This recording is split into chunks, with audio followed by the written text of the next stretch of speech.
The dust of Billings clung to everything, a fine, gritty powder that coated the back of Briggs Talford's throat and settled in the creases of his worn leather coat. He stood in the sliver of shade offered by the assayer's office. His shoulders canted against the brick, watching the slow, sun-drenched rhythm of the town. Wagons' creaked hammers rang from the blacksmith's forge, and the tinny tune of a player piano spilled from the saloon. It was the sound of civilization, a noise he had spent 12 years trying to forget in the high, lonely silence of the mountains. He was only here for the money. $5 a paltry sum for hauling a crate of mining equipment from the railhead, but enough to replenish his supplies and retreat back to the familiar solitude of the peaks. He was waiting for the merchant to return to his office across the street when the lazy afternoon shattered. It started with a gunshot, sharp and definitive, that silenced the piano and froze the town in a collective intake of breath. Then came the screams. Men in dusty long coats, their faces hidden behind sweat-stained bandanas, burst from the First Territorial Bank. One of them fired into the air, a plume of gray smoke rising against the impossibly blue sky. "Nobody moves," a voice rasped, raw with authority. Briggs didn't move. He became part of the brick wall, his senses sharpening to a predator's edge. He counted 4 of them, moving with the brutal efficiency of a wolf pack. 2 stood guard rifles leveled at the petrified townsfolk, while the other 2 emerged from the bank, canvas sacks slung over their shoulders. A woman, her face a pale mask of terror, stumbled out of a nearby mercantile and froze. She clutched a small child to her skirts, her hand flying to the silver locket at her throat. The leader of the robbers, a tall man with eyes like chips of ice, saw the movement. He strode toward her, his boots kicking up clouds of dust. "Pretty," he snarled, his voice muffled by the cloth. He reached out and ripped the locket from her neck, the delicate chain snapping. The woman let out a strangled cry as the man held the silver disc up to the light. From his vantage point, Briggs saw it clearly. The locket was intricately engraved with a single blooming rose. The world tilted. The heat of the Billings street vanished, replaced by the stale, whiskey-soaked air of a Denver saloon. The noise faded to the murmur of a crowd, the clink of glasses, the low thrum of a faro dealer's call. He was 22 again, his face clean-shaven, his hands soft. His sister Sarah was beside him, her laughter like wind chimes. Around her neck on a silver chain was the locket their father had given her, engraved with the same delicate rose. A man loomed over their table, his breath sour with cheap liquor. Silas Vera, a man who owned half the gambling dens in the city and believed he owned everything else too. His eyes were fixed on Sarah, a possessive fire in their depths. "Dance with me, pretty thing," Vera slurred, grabbing her arm. "No, thank you," Sarah said, her voice trembling but firm. She tried to pull away, but his grip was like iron. "I wasn't asking." Briggs was on his feet. "Let her go." Vera turned a sneer, twisting his lips. He released Sarah with a shove that sent her stumbling. "Stay out of this, boy. This is between me and my future wife." She said no. Briggs repeated, his voice low and steady, a dangerous calm settling over him. The memory came in flashes, a nightmare collage of motion and sound. Vera's lunge, the glint of a knife in his hand. The shriek from Sarah as she clutched her own rose locket. The frantic struggle. Briggs wasn't a mountain man then. He was just a boy desperate to protect his sister. He didn't mean to kill him. He just wanted to stop him. But in the chaos, Vera fell backward, his head striking the brass footrail of the bar with a sickening crack. Silence descended on the saloon, thick and absolute. Silas Vera lay still, a pool of darkness spreading from beneath his head. And standing over the body was Silas's younger brother, a boy of no more than 17, his face contorted with a grief that curdled instantly into a vow of pure hatred. "You'll pay for this," the boy had whispered, his eyes locking on Briggs. "I'll find you. I'll take everything from you just like you took him from me." A horse's scream snapped Briggs back to the present. The robbers were mounting up their heist complete. The leader glanced down at the rose locket in his hand, then callously tossed it into his saddlebag, along with the stolen money. He spurred his horse, and the gang galloped out of town, leaving behind a cloud of dust and a silence broken only by the woman's quiet sobs. Briggs felt a cold dread seep into his bones. He had fled Denver, fled civilization to escape that boy's promise. For 12 years, he had lived in the high country, convincing himself the past was buried. But seeing that locket was like seeing a ghost. It was a reminder that some debts are never forgiven. The town slowly came back to life, a low murmur of shock and anger replacing the stunned silence. The merchant Briggs had been waiting for stumbled out of the saloon, his face flushed with whiskey and indignation. "Damned robbers," he slurred, adjusting his waistcoat. "A man can't even have a peaceful drink." He fumbled in his pocket and pressed a few coins into Briggs's hand. "Here's your fee. Say you're still looking for work." Briggs's first instinct was to say no, to take the money and disappear back into the mountains where ghosts couldn't find him. But the image of that locket, a symbol of everything he had lost, was seared into his mind. Staying hidden hadn't erased the past. Maybe it was time to stop running. "What's the job?" Briggs asked, his voice rougher than usual. "Got a special delivery. Custom tack from St. Louis. Supposed to go to the Morrison Ranch, south of here. Pays $5. The merchant scribbled an address on a scrap of paper. He was 3 whiskeys deep, and his handwriting was a near illegible scrawl. "Good luck with the weather. Looks like a squall's brewing." Briggs took the paper and the leather satchel containing the fancy bridle. $5 wasn't much for a day's ride into a brewing storm. But right now, a long road and hard work felt better than standing still with his memories. He saddled his horse, the unsettling image of the rose locket refusing to fade, and rode south away from the shaken town and into the vast, indifferent expanse of the Big Sky country. The plains rolled out like a rumpled canvas under a sky so vast it could swallow a man whole. As Briggs rode, the promised storm gathered bruise-purple clouds massing over the distant peaks. The air grew thick with the smell of ozone and damp earth, a palpable tension that mirrored the disquiet in his own soul. The merchant's directions were as muddled as his speech, but Briggs followed them as best he could, the path turning into a ribbon of mud that clung to his horse's hooves. Hours later, soaked and weary, he saw the gates. They rose from the plains like monuments to someone else's fortune, ornate ironwork, spelling out Creel Ranch in letters tall enough to brand the sky. He checked the soggy delivery slip. Morrison Ranch. It still read the ink bleeding into a faint blue ghost.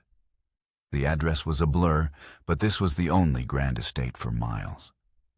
He pushed open the heavy gate and started up the long drive, his boots squelching in the mud. The main house loomed ahead, all white columns and wraparound porches, an architectural ghost from a southern plantation dropped into the Montana wilderness. He climbed the front steps, leaving a trail of muddy prints on the pristine white boards, and knocked. The sound echoed formal and hollow.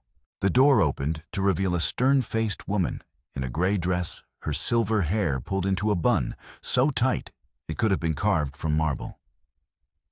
Her eyes went from his face to his mud-caked boots, and her expression soured, as if she'd found something unpleasant on her shoe.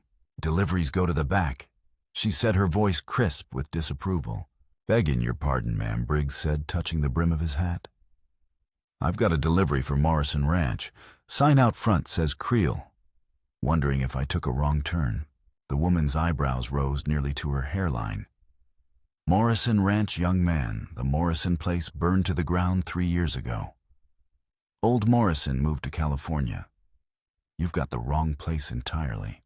Before Briggs could formulate a reply, another voice cut through the humid air, carrying a note of command that was impossible to ignore. "What's the commotion, Mrs. Henley?" The woman who appeared in the doorway made Briggs forget every word he'd ever learned. She was tall with auburn hair caught in a practical knot, that somehow managed to look elegant. Her green eyes, the color of new moss after a spring rain, held a sharp intelligence that seemed to see right through his soaked coat to the man beneath. She wore a simple blue dress that probably cost more than Briggs made in a year, but she wore it like work clothes. Her hands showed calluses that spoke of labor, and there was mud on her own boots, a detail that made him feel marginally less like a vagrant. "This gentleman has a delivery for the Morrison Ranch," Mrs. Henley announced with a sniff. I was explaining his error. The woman's gaze moved to Briggs, taking in his weathered face and the leather satchel under his arm. When her eyes met his, a current passed between them that had nothing to do with the lightning now flashing across the sky. "Morrison's been gone for years," she said, her voice carrying a slight rasp, as if she'd spent plenty of time calling orders across wide-open spaces. "But if you've come all this way in this weather, the least I can do is invite you in to dry off. Figure out your next move from here." Mrs. Henley looked as if this were the worst idea she had ever heard, but she stepped aside. Briggs wiped his boots as best he could, but the damage was done. Each step across the polished marble foyer left a perfect muddy print. "Appreciate the kindness, miss," Briggs began. "Mrs. Creel," she corrected, though no ring adorned her finger. "Zadi Creel." "And you are?" "Briggs Talford, ma'am. I do some guiding and trapping up in the high country." "Well, Mr. Talford," Zadi said, a faint wry smile touching her lips as she surveyed the muddy trail he'd left. "Welcome to Creel Ranch." The house was grand, but a palpable loneliness clung to its high-ceilinged rooms. Zadi moved through it with the confidence of ownership, but Briggs saw the tension in her shoulders at the faint dark circles under her eyes. This was a woman carrying a heavy burden alone. She led him into a formal parlor where a fire crackled in the hearth, a welcome defense against the storm's chill. "Sit," she offered, gesturing to a leather armchair. "Mrs. Henley will bring some coffee." As they settled in, Briggs found it difficult to look away from her. The firelight caught the gold threads in her auburn hair, and her intense green eyes studied him with a disconcerting frankness. "So, Mr. Talford," she began, "what brings a mountain man down to the flatlands on a fool's errand?" $5, he answered honestly, opening the satchel. He withdrew the bit and bridle. The silverwork chased with elaborate patterns of roses and thorns gleamed in the firelight. Zadi took it, her calloused fingers tracing the intricate design. "Fancy piece?" Morrison always did have expensive tastes. Merchant said it cost the buyer $47. Her eyebrows shot up. $47, I could buy a decent horse for that. Her gaze returned to him, sharp and calculating. "What will you do now?" "Reckon I'll head back to Billings. Return it to the merchant. Though I doubt I'll be seeing that $5 fee. That's not much for a day's ride in this weather," she observed. It was something Briggs said with a shrug. And I needed the something. She studied him over the rim of the coffee cup Mrs. Henley had begrudgingly provided. "You know anything about cattle, Mr. Talford?" "Some. Why?" Zadi leaned back, and he could practically see the gears turning in her sharp mind. "I've got 8,000 heads scattered across 40,000 acres. Spring roundup starts in 2 weeks. My foreman quit last month, and the replacement I hired was better at drinking than working. I let him go yesterday." Steel entered her voice, the hard-won resolve of a woman determined to hold her own in a man's world. "I'm looking for someone who can do the job right. This ranch has been in my family for 15 years, and I'll be damned if I lose it on my watch." Briggs set down his cup. "What exactly are you proposing, Mrs. Creel?" "A trial. 2 months. You help me get this ranch through Roundup, and I'll pay you $50 a month plus room and board." It was more money than he'd seen in one place for longer than he cared to admit. But her tone, the challenge in her eyes, told him there was more to it. "What's the catch?" A smile touched her lips, and the kind of smile that could make a man agree to things he might later regret. 3 conditions. First, prove you can handle the cattle. Get the herds healthy and settled on their summer range without losing more than 5%. Second, fix the water system. My main well is failing and 2 irrigation channels are blocked. Third, her smile widened, and Briggs felt like a rabbit watching a hawk circle overhead social obligations. There are certain expectations that come with this ranch. Community events dinners. I need a foreman who can represent Creel Ranch properly. Briggs let out a slow breath. Ma'am, I haven't been to a dinner party in 12 years, and the last time I was in a town for more than a day, it ended badly. Then you'll learn, she said simply. Those are my terms. Meet all 3 and you'll have a permanent position here. $75 a month. He was quiet for a long moment. It was a chance, a real one. But it meant staying engaging with the world he had fled. It meant being near people again. Being near her. He looked at Zadi, at the fierce determination in her eyes, and the exhaustion just beneath it. He saw a kindred spirit, another soul fighting to hold on to what was theirs. I accept your terms, Mrs. Creel, he said, his voice steady. But I have a condition of my own. Her eyebrows rose in surprise. Oh, a side wager. Just between us. He leaned forward, matching her challenging gaze. I can see this place is wearing you down. The way you keep glancing out the window, the worry you carry in your shoulders. It's keeping you up at night.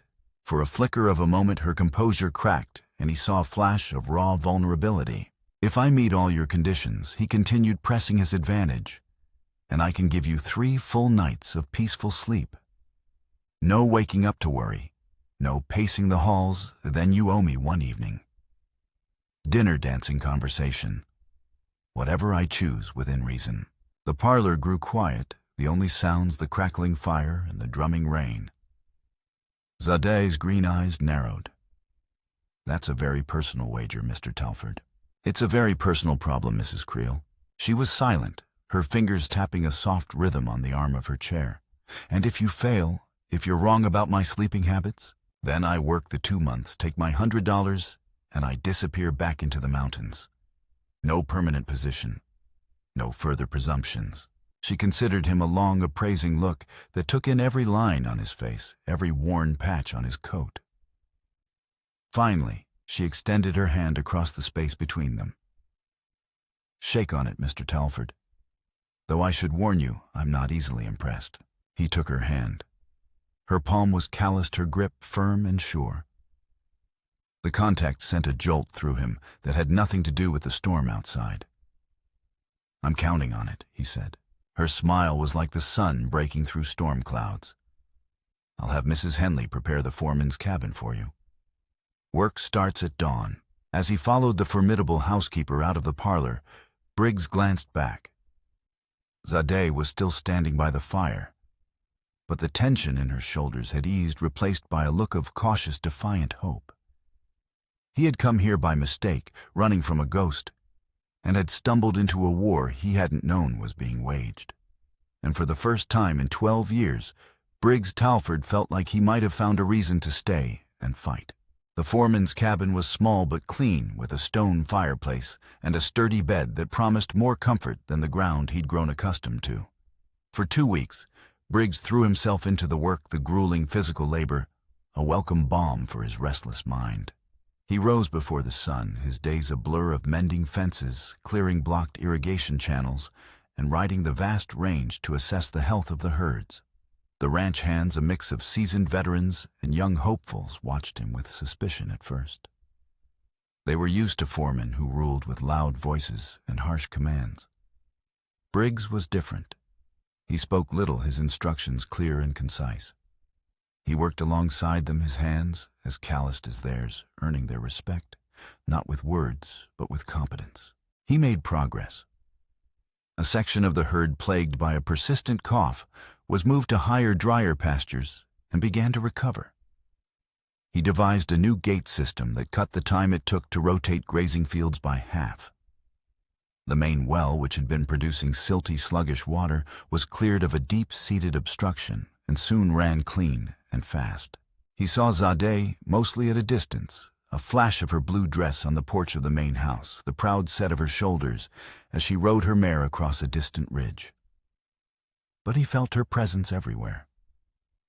This ranch was an extension of her every acre, a testament to her will. And he noted with a private sense of satisfaction the dark circles under her eyes were beginning to fade. One afternoon, while repairing a trough at the northern boundary, he saw a rider approaching. The man sat atop a magnificent black stallion, his saddle gleaming with tooled silver. Even from a distance, he projected an air of arrogant wealth. As he drew closer, Briggs recognized the polished confidence of a man who had never been told no. "You must be the new hire," the man said, his voice smooth as aged whiskey. He didn't dismount, forcing Briggs to look up at him. Cortland Vera. He offered the name as if it were a gift. Briggs simply nodded. Talford. Vera's eyes, a pale washed-out blue, swept over Briggs's work-stained clothes with faint disdain. "I own the adjoining property. We share a water source, the Clear Fork stream. It's come to my attention that your improvements to the irrigation channels have increased the draw on Mrs. Creel's side. The channels were blocked." "I cleared them," Briggs said evenly. "The ranch is drawing its legal allotment. No more, no less." A smile played on Vera's lips, but it didn't reach his eyes. "Legal is a flexible term out here, Talford. It often comes down to who has the better lawyers, or the stronger stomach for a fight." He paused, letting the threat hang in the air. "There's a Cattlemen's Association dinner in town on Saturday. A chance for the territory's most influential ranchers to discuss matters of mutual interest. I trust Mrs. Creel will be attending. Tell her I insist she bring along her new foreman. I'm eager to see what kind of company she's keeping these days." With another thin smile, Vera wheeled his horse around and galloped away, leaving Briggs with a growing sense of unease. This was more than a dispute over water. Vera's words were a challenge, a gauntlet thrown down not just at the ranch, but at him personally. He found Zadi in the main office that evening, her brow furrowed over a stack of ledgers. He recounted his conversation with Vera. Her expression hardened. "Cortland Vera believes the only thing standing between him and owning this entire valley is me. He's been trying to buy me out for years." When that failed, he turned to threats. She sighed, a sound of pure weariness. "The water rights are just his latest leverage. The cattleman's dinner, that's a public challenge. He wants to humiliate you to show the other ranchers that I've hired an uncultured drifter. He thinks if he can discredit you, he can discredit me. And if I don't go, then he wins," she said, her green eyes flashing with defiance. "He'll paint you as a coward, and me as a fool for hiring you. We have to go. We have to face him." She looked at him, a flicker of uncertainty in her gaze. "Can you handle a room full of men like Cortland Vera?" "I can handle him," Briggs said, "but I don't own a suit." A genuine smile broke through her worry. "Leave that to me, Mr. Talford. You just worry about remembering which fork to use." The days leading up to the dinner were charged with a new tension. While the ranch work continued, an unspoken bond formed between Briggs and Zadi. They were allies in a quiet war. He found himself seeking her out in the evenings, not for orders, but for conversation. They would talk on the porch as twilight settled their discussions, ranging from cattle prices to the philosophy of horse training. He discovered a sharp, witty mind beneath her guarded exterior, and he saw glimpses of the vulnerable woman beneath the formidable ranch owner. The night before the dinner, a late-season storm blew in the wind, howling and rain lashing against the barn. A mare was due to foal, and she was having a difficult time. Briggs and Zadi worked together in the warm, lantern-lit space. Their movements synchronized, their voices low and calm as they soothed the distressed animal. After hours of tense work, a healthy foal lay steaming in the clean straw at its mother's side. Exhausted but triumphant, they stood together, watching the new life. The air in the barn was thick with the scent of hay, rain, and fresh earth. "We did it," Zadi whispered, a weary smile on her face. In the flickering lantern light, With a smudge of dirt on her cheek and straw in her hair, he thought she had never looked more beautiful. "You did it," he corrected. "I just helped." She turned to him, their shoulders almost touching. "No. We did it together." Her gaze held his, and the space between them crackled with an energy that had nothing to do with the storm outside.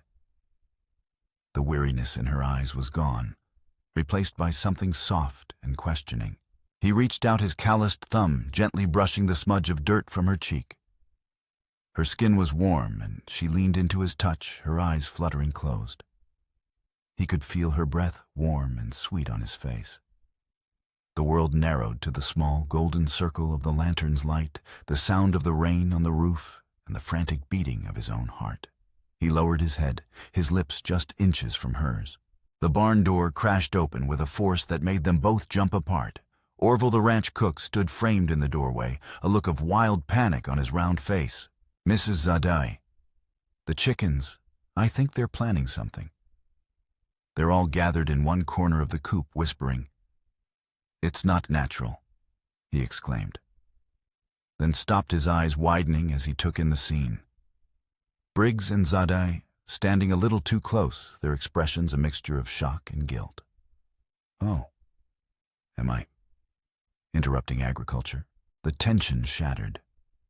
Zadi burst into laughter, a rich, genuine sound that filled the barn. Briggs couldn't help but grin. Something like that, Orville. The Cattleman's Association dinner was a performance, and Court Lanvera was its star. He moved through the opulent hotel dining room with the predatory grace of a panther, his smile sharp, his handshakes firm. He greeted Zadi with exaggerated chivalry, and Briggs with a look of dismissive amusement. The suit Zadi had procured for Briggs fit well enough, but he felt like a bear in a tuxedo, clumsy and out of place among the tailored wool and polished silver. Vera had seated them at his own table, a place of honor that was in reality a stage for his planned humiliation. The conversation was a minefield of veiled insults and condescending questions about Briggs's rustic background. "Tell me, Talford," one of Vera's cronies drawled, "is it true you spent a decade living in a cave? Must be quite an adjustment using silverware." Before Briggs could form a terse reply, Zadi interjected smoothly. "Briggs is a master of adaptation, gentlemen. It's a skill that serves one well in the high country, and I find even better in polite society." Her defense was sharp and immediate, a shield against their barbs. Vera's attacks grew more direct. He challenged Briggs on his knowledge of cattle futures, a topic Briggs admittedly knew little about. He condescendingly offered to explain the finer points of wine tasting. With every jab, Briggs felt his temper fraying. He was a man of action, not words. This battle fought with sarcasm and innuendo was not one he was equipped to win. He caught Zadi's eye across the table. She gave him a subtle, encouraging nod.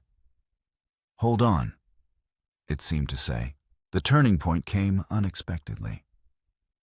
During a lull in the conversation, Vera turned his attention to Zadi. "It's a shame your father isn't here to see the ranch now, Zadi," he said, his voice laced with false sympathy. He was a fine cattleman. It must be difficult trying to fill his shoes. The implicit suggestion that she was failing, that a woman couldn't possibly manage such an operation alone, was a blow aimed directly at her pride. Zadi's back straightened, but it was Briggs who responded. He leaned forward slightly, his voice low, but carrying to every corner of the table. "I never met her father, Vera. But I've seen what Mrs. Creel has built. She's not filling his shoes, she's striding forward in her own boots. And from where I stand, she's leaving a deeper track than any man in this room." The table fell silent. Vera's smile faltered, a flicker of genuine anger in his pale eyes. He had expected a brawling response from Briggs, a loss of temper that would prove his point. He hadn't anticipated a quiet, articulate defense of Zadi's honor. Briggs had turned the attack, making Vera seem small and petty.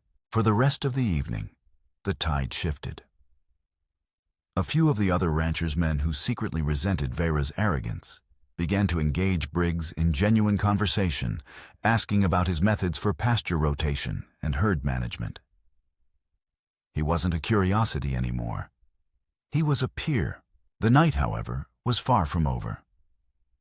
The escalating accidents on the ranch had been nagging at Briggs for weeks, a deliberately cut fence line that almost led to a stampede, a vital pump mysteriously breaking down.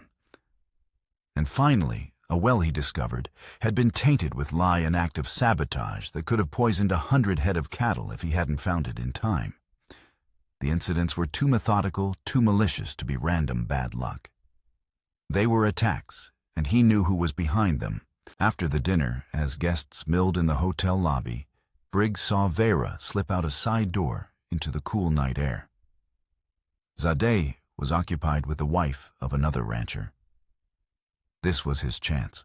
He followed Vera into a quiet moonlit alley behind the hotel. Vera was lighting a cigar, the flare of the match illuminating his cruel, handsome face. "That was a nice speech in there, Talford," Vera said without turning around. "Very noble. But words won't save her ranch." It wasn't words that put lie in her. "Well," Briggs said, his voice hard as granite. "That was you." Vera turned slowly, a genuine chilling smile on his face. He took a long draw from his cigar, the tip glowing red in the darkness. "You're smarter than you look. I'll give you that. But you still don't understand what this is about, do you? You think this is about land, about water?" He laughed a low, humorless sound. "This is about a debt. An old one." He reached into the inner pocket of his coat and pulled out a small, familiar object. It glinted in the moonlight, silver and round. He tossed it to Briggs. Briggs's hand closed around it, the metal cool against his skin. He didn't need to look. He could feel the raised, intricate engraving of the rose. It was the locket from the bank robbery, the Billings heist. "That was you." Briggs whispered, the pieces falling into place with sickening clarity. "A man needs capital to fund his ambitions," Vera said conversationally.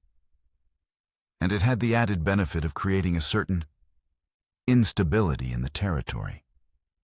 People get scared. They sell cheap.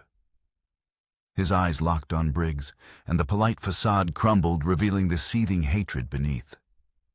But this was never just about money. It was about finding you. Briggs looked from the locket to Vera's face, searching for a flicker of recognition. But there was none. How could he know? "I don't know what you're talking about." Briggs said, his hand tightening around the locket. "Don't you?" Vera's voice dropped to a venomous whisper. "Denver, 12 years ago. A saloon. A man died. A good man, a strong man. My brother." The world spun, the alley walls seeming to close in. The 17-year-old boy from the saloon, his face twisted in a mask of grief and rage, superimposed itself over the face of the polished cattle baron standing before him. Cortland Vera, the younger brother, the boy who had sworn revenge. His name was Silas Vera, hissed his control finally snapping. "And you took him from me. I spent years looking for you for the man who killed my brother." And then one day, a whisper comes down from the high country. About a recluse, a man named Talford, who matches the description. "I started my little war against the Creel Ranch to draw you out. And like a fool, you walked right into my trap." He stepped closer, his face inches from Briggs's. "You think I want this ranch. I don't want the land. I want to take away everything you've started to build here. I want to take her. I want to strip away every bit of hope you found until you have nothing left. Just like you left me with nothing. And when you are completely broken, when you have watched everything you care about turn to ash, then and only then will I kill you." The cold promise in his voice was absolute. This wasn't a fight for land or water. It was a blood feud. And Briggs Talford was standing at its heart. The ride back to the ranch was a silent, grim journey under a canopy of cold stars. Vera's confession echoed in Briggs's mind, a death knell for the fragile peace he had begun to build. He wasn't just a foreman protecting a ranch. He was a target, and Zadi was now caught in the crossfire. He found her waiting on the porch, a shawl wrapped around her shoulders against the night's chill. "You were right about him," was all he said. He told her everything. Not just about Vera's confession in the alley, but about Denver, about Silas, about the killing he had run from for 12 years. He laid the past bare, a raw and ugly thing, on the porch of the home he had started to believe could be his. He finished by placing the rose locket in her hand. She listened without interruption, her green eyes never leaving his face. When he was done, a heavy silence fell between them. He expected fear, anger, maybe even disgust. He expected her to tell him to leave, to take his war with him. Instead, she closed her hand around the locket, her fingers wrapping around his. "This isn't your war, Briggs," she said, her voice firm. "It's ours. He threatened my home. He threatened my future. He threatened the man I—" She hesitated, then met his gaze, her own resolve a match for his. "The man I'm falling in love with. You're not running from this, and neither am I. He'll come for you, Zadi, to get to me." "Then let him come," she said, the steel returning to her voice. "He thinks this ranch is my weakness. He's about to find out it's my fortress. And you and I are going to defend it. Together." But Vera was smarter than they gave him credit for. He didn't launch a frontal assault. He knew Briggs would protect Zadi at all costs, and he used that knowledge as his weapon. A week later, Zadi rode into town for supplies, accompanied by 2 of her most trusted ranch hands. She never came back. The ranch hand who brought the news was bloody and barely conscious, his horse lathered in sweat. "Vera's men," he gasped before collapsing. "An ambush on the road. They took her." He pressed a crumpled note into Briggs's hand. The handwriting was neat, precise, and chilling. "The old Morrison place. Sundown. Come alone." The ruins of the Morrison Ranch stood skeletal against the horizon, a monument to old tragedies. It was the place Briggs was supposed to go on his first day, a fitting location for this final chapter. As he rode toward it, the sky began to bleed from bruised purple into a violent crimson. The air grew heavy, and the first rumble of thunder echoed from the mountains. A storm was coming. He found Zadi inside the burned-out shell of the main house, tied to one of the few remaining support beams. Vera stood beside her, a pistol held casually at his side. He was no longer the polished cattle baron. His eyes were wild with a feverish, triumphant light. "Welcome, Talford," Vera said, his voice eerily calm against the rising wind. "I was beginning to think you wouldn't come." "Let her go," Vera, Briggs said. Dismounting slowly, his hands held away from his body. "This is between you and me."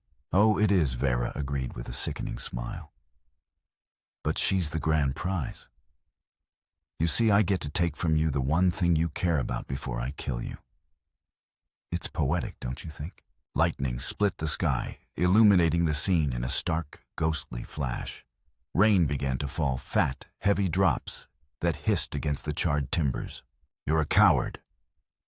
Vera Zadi spat, her voice ringing with defiance despite her predicament. "Hiding behind your money and your hired guns." "Silence!" Vera snarled, turning on her. That was the opening Briggs needed. He charged, covering the distance between them in 3 long strides. Vera turned back just in time for Briggs's fist to connect with his jaw.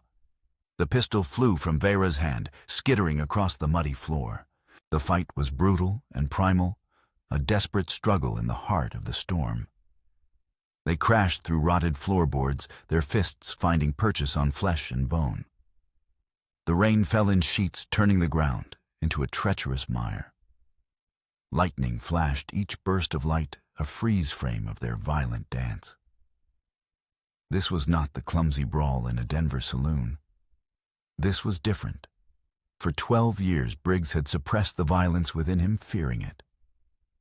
But now, with Zadi's life on the line, he unleashed it not with blind rage, but with cold, calculated purpose. He was fighting for a future, not just running from a past. He gained the upper hand, pinning Vera against a collapsing wall.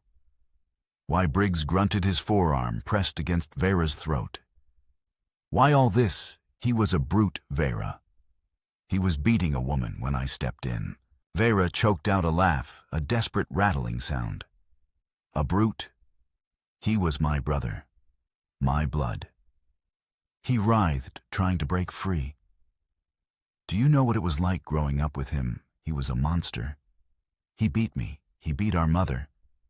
He took everything he ever wanted. The confession came pouring out, a torrent of pain and resentment mixed with a twisted sense of familial duty. He was supposed to protect me, but he was the one I needed protection from. When you killed him, Vera's voice broke, a raw agony tearing through the anger. When you killed him, you set me free. But you also took away my chance to be the one to finally stand up to him. You stole my justice. Lightning struck a nearby tree with a deafening crack. A massive charred beam overhead groaned and splintered. It began to fall directly toward Zadi. There was no time to think.